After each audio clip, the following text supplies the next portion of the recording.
Hey guys, what's up? Welcome back to the channel. It's Cynicalex, and today I'm going to do something I've never done before. I'm going to react to the potential for future updates in Marvel Future Fight. That's right, I'm not even doing a reaction or an explanation of a sneak peek for an existing update that's actually going to happen.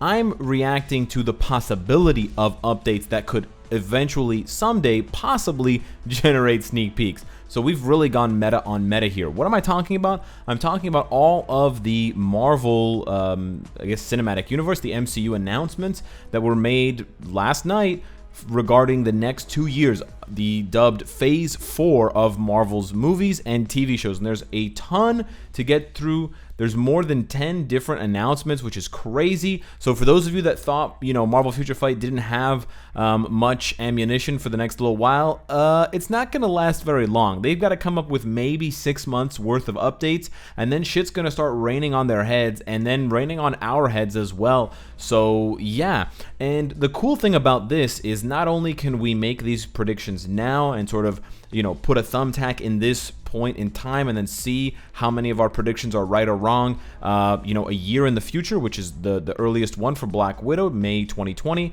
But we can also do a little bit of what Netmarble's doing right now, because, they don't have advanced copies of anything. They're not getting things in advance from Marvel. So probably there are people who work at Netmarble, who work for Marvel Future Fight, who watched that announcement and watched the tweets going out and all the reaction from the fans and seeing all these TV shows and movies pop up and these actors and these characters being thrown around, and they're like, oh, let's start making notes. Let's start, making a skeleton plan, an outline for maybe the next maybe the next year of Marvel Future Fight updates. I don't know how far ahead they go in the future, but it never hurts to be prepared, of course. And if the last 4 years of Marvel Future Fight have been any indication for the game, there's definitely going to be a huge amount, a ton of cross promotion. You can guarantee that at least all of the movies are going to be featured in Marvel Future Fight, and possibly, depending on how heavily they want to push Disney Plus. And I imagine they do. They want to get new signups, new,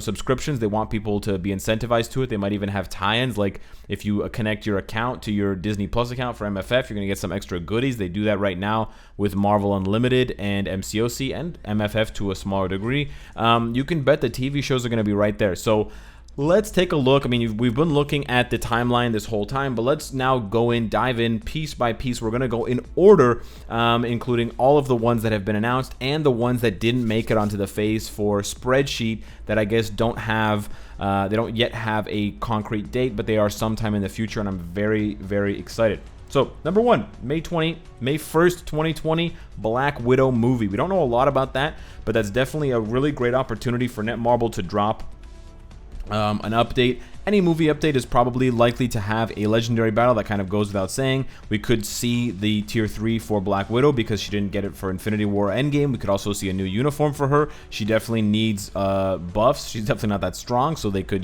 make her kind of a marquee meta character for at least a little while. We could also be seeing Taskmaster. Now, I don't know if it's David Harbour who's playing Taskmaster, but he's playing a character in the movie. So we already know that Taskmaster exists in the game because of Battleworld. I can't actually show you Battleworld right now because they hide it now when it's not actually available, but we know if you've been playing the game for at least a couple months, you've seen it. So yeah, Taskmaster as possibly a new villain, a new character, that would be amazing.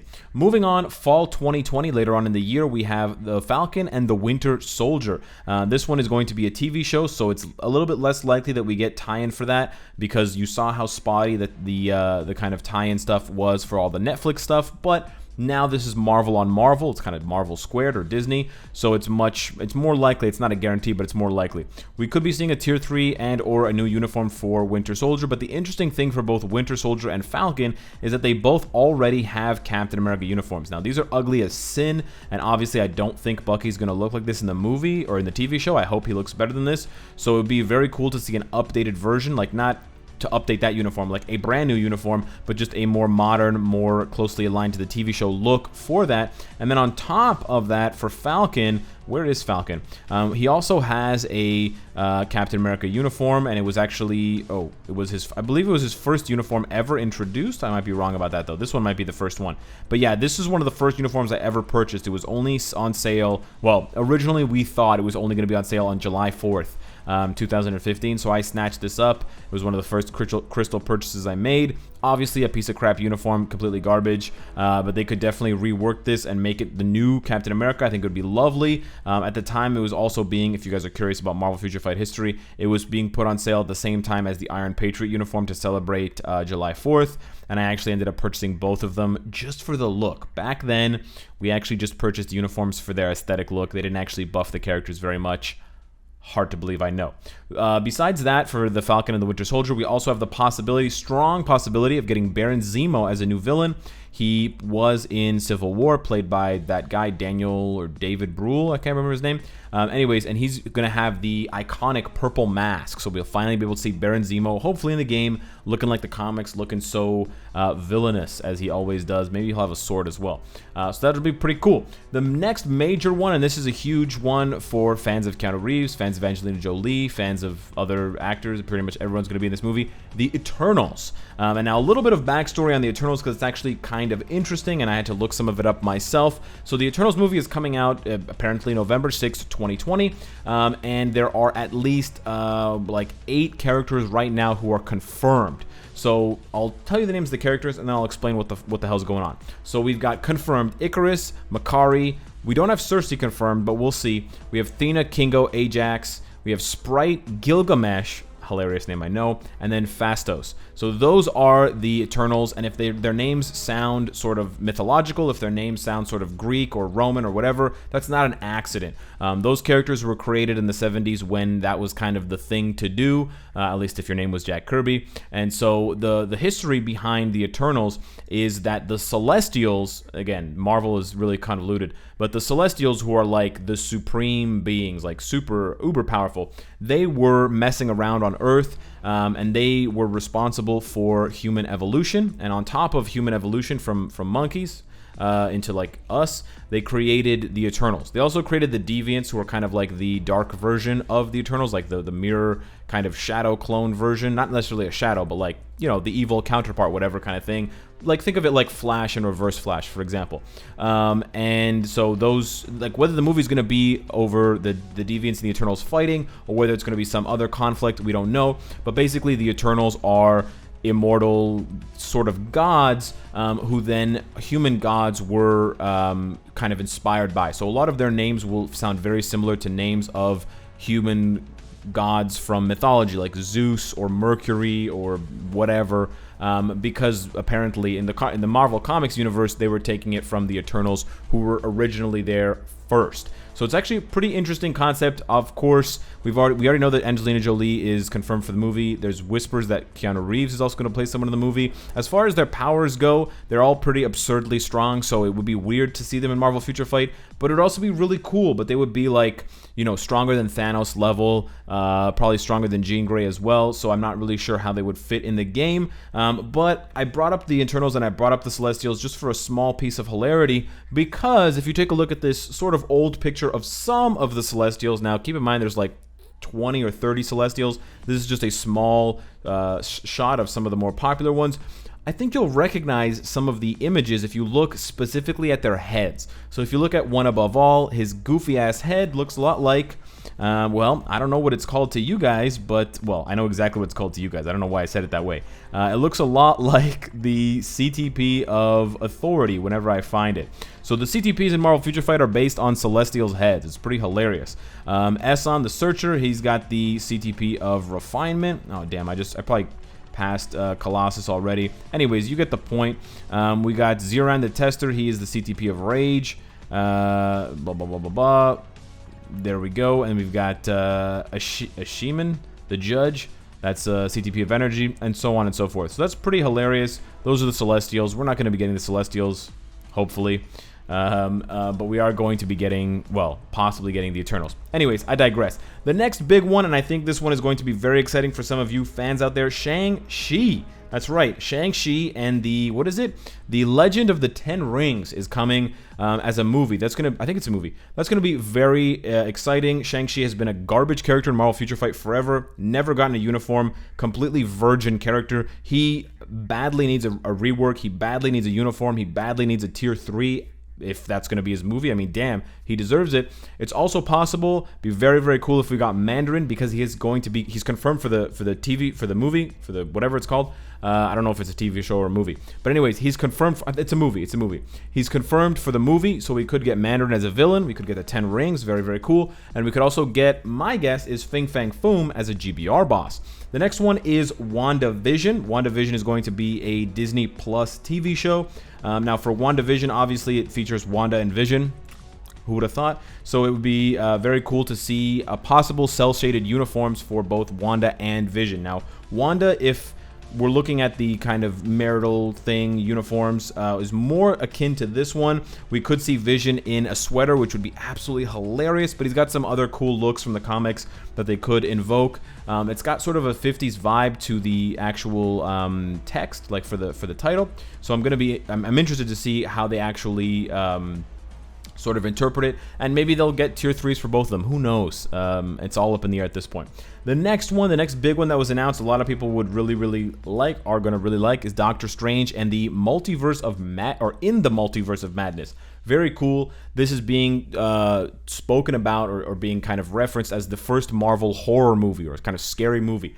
So a lot of people have suggested that rather than Dormammu or going back to some of those old bosses, we're going to be seeing someone like Nightmare, which makes a lot of sense. We could even see Mephisto, see these sort of demonic entities that sort of torment Doctor Strange in different ways in hellish sort of environments. So yeah, definitely a lot of opportunities there for new villains. Doctor Strange could get a new uniform. He can't get a tier 3 because he already stole Mysterio's spotlight, so it'll be very exciting. We could see a rework and or a uniform for Baron Mordo, for Caecilius, for this sad sack of crap Dormammu, who's been garbage forever. There's a lot that could be coming because of Doctor Strange. He kind of ties into a lot of characters in Marvel Future Fight that already exist. The next up is a Loki television show for Disney Plus. This is going to follow Loki after he collects the Tesseract in 2012, when the Avengers go back in Endgame to get the one that was being taken away by the Hydra spies posing as S.H.I.E.L.D. agents. So after he takes the Tesseract, that falls out of the suitcase and he sort of poofs away, even though he was in shackles. The story is apparently going to pick up from there or thereabouts. So it'll be interesting to see what happens. We should be getting a new uniform for Loki. Apparently, he is not the reformed Loki from Ragnarok, but he's back to his mischievous ways. So we'll probably get some sort of spin on this typical look for him. We could get a Loki tier 3 as well. Should be pretty interesting. I honestly don't know who else could be in that. Next up, we have Hawkeye, which will follow both Hawkeye and his young apprentice. Well, not really apprentice, Kate Bishop. So we could see a tier 3 for Hawkeye. We could see a new uniform for him that returns to the sort of bow and arrow, look, motif. We probably won't see cel shaded for him, although it does fit the comics that Kelly Thompson wrote. And we could be seeing a buff and a uniform for Kate Bishop as soon as I can find her, because she hasn't gotten any love since she first came out. But actually, this look is quite similar to how she looks in the comics. And in the comics, the comic Hawkeye is, the big reference for their title in terms of like the text and the font. It relates to something that's already in the game, which is actually pretty cool. The next big one that was announced is Thor: Love and Thunder. And besides Thor getting a non-fat uniform, besides Thor getting some sort of rework, we could see a Valkyrie tier 3 and or a Valkyrie uniform. But I think the big talk is that Natalie Portman is coming back, reprising her role as Jane Foster. So we could be seeing a uniform for her, a rework, and a possible tier 3. Huge news for so many underdeveloped and deserving characters. Like so many. Black Widow, Falcon, Shang-Chi, Vision, for now, Loki, Kate Bishop, and now Jane Foster. Like so many low power level characters from Marvel Future Fight appear to be getting the possibility, the hope, the ray of hope in the future for reworks. The next big one that isn't actually mentioned on this Phase 4 list, but was also teased at the end, featuring, I think his name is Mahershala Ali, Blade. Now this one is by far my favorite. A Blade movie is not confirmed, but it is they are in talks. So there was nothing I would love more than a badass Blade rework uniform tier 3 to come and shred up the game. I want them to take Blade's power level in MCOC and multiply it by 2 and then bring it to Marvel Future Fight. I would love nothing more than that. If you're not a fan of Blade, get out of the channel right now. I'm so hyped for that movie. I'm so hyped for that actor, and I'm really, really hoping that Marvel Future Fight takes that opportunity and makes Blade the absolute vampire murdering badass that he deserves to be, straight up. And then the final one, which is sort of anything, is the Marvel What If series. It's a What If series that is going to be on the TV, on the subscription, the Marvel or the Disney Plus. It's so weird to say Disney Plus for Marvel, but anyways, this is 2019. And these are basically what if stories, what if scenarios. It's going to be animated, which is very cool. And because it's a what if and because it's animated, it could literally be anything.